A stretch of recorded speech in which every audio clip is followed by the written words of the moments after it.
I'm Marge Cirillo. I'm a business consultant with the Florida Small Business Development Center here at UNF. Today I'd like to talk about some debt financing. Having been a former commercial lender, it can be very intimidating going into the bank and asking for a loan. And most business owners I've found really don't know what they're supposed to take in or what they're supposed to be doing. So some of the things that I think should be answered before you get to the bank is, why do you need the loan? What loan program is best for you? And what do you need the loan for? All things that you're going to need to know before you get to the bank. It should be in your business plan. And the banker right away is going to want to know exactly what you need that money for. Buy or build a commercial building, expand, improve, renovate, refinance the commercial mortgage, buy or expand a business, purchase machinery and equipment, or just to meet your working capital needs, your everyday expenses of that business. And some of the loans that you're going to hear about, and there's many different types, I just have some of the more common ones that we would talk about today. So there is a term loan. It's a conventional loan. And most of the time, if you've been in business for 3 or 4 years and you're making money, you can get a conventional loan. There's also lines of credit. So a line of credit wouldn't actually be used for machinery and equipment. A line of credit would be for a seasonal business. And say you're going to need to buy a lot of merchandise for Christmas because you're the Christmas store. So that's when you would use that line of credit. The line of credit, you can charge it up and then you can pay it down and then you can charge it back up again. So it actually acts kind of like a credit card, but the interest rate is lower. And then there's also letters of credit. A lot of banks don't offer the letters of credit, but letters of credit are also used for exporting. So if you wanted to export, that way when you export something, you'd get it overseas, and then that person on the other end knows that the money is actually in the bank. There's also some microloan programs, and microloan programs are normally under $50,000.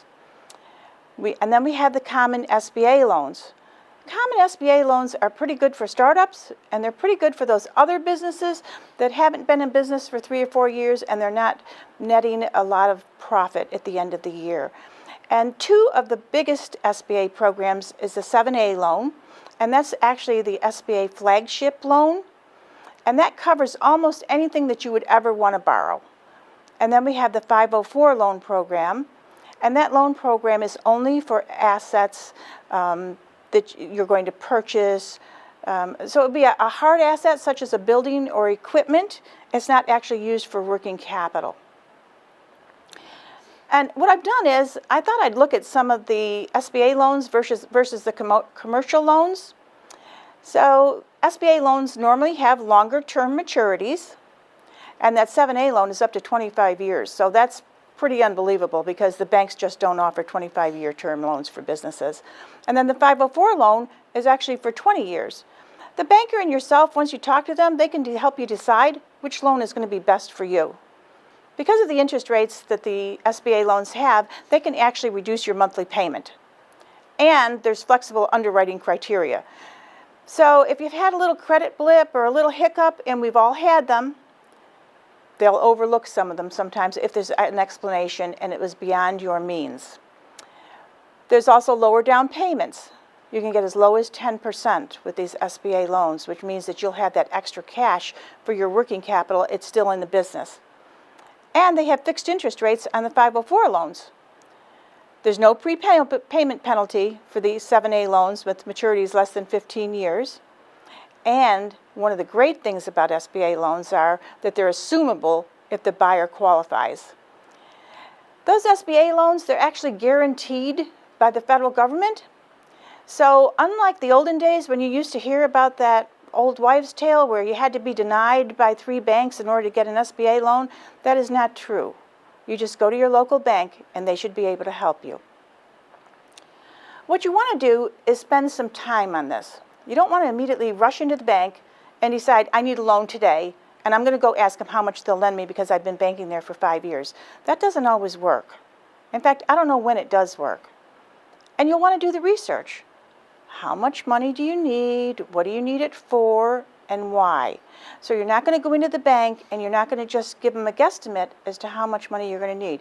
You're actually going to go out and do some homework, and it may take you a little bit, but you're actually going to find out what things cost. You want to assemble a complete package. And sometimes it's nice to put it in a 3-ring binder or at least clip it together, and don't bring in parts and pieces. The lender will want that whole package all together without the coffee stains. And then come on in a professional appearance. Unless you're going to be a lifeguard, you wouldn't ever come in shorts or bathing suits and flip-flops. And then you're also going to ask for some help. So you're going to ask for your help from the FSBDC.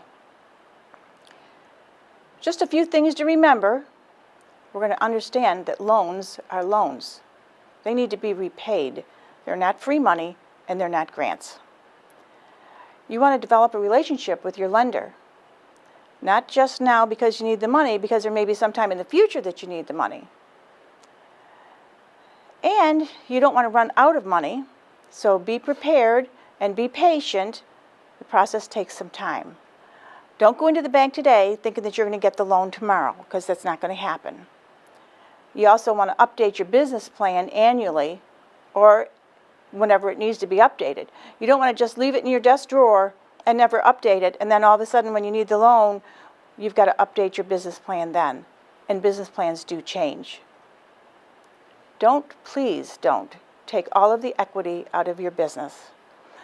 Show that you're making some type of money, because you can take it now or you can take it later. When the bank looks at those tax returns and they see that the business is not making any money, they're not going to lend you any money, because they've got to see that cash flow. And then, don't take the rejection personally, please. It's just business. And what one bank doesn't want, another bank may want that. And if you have that relationship with the bank, you'll know ahead of time if you're a good prospect for them or not. Again, let us help you. Call us today.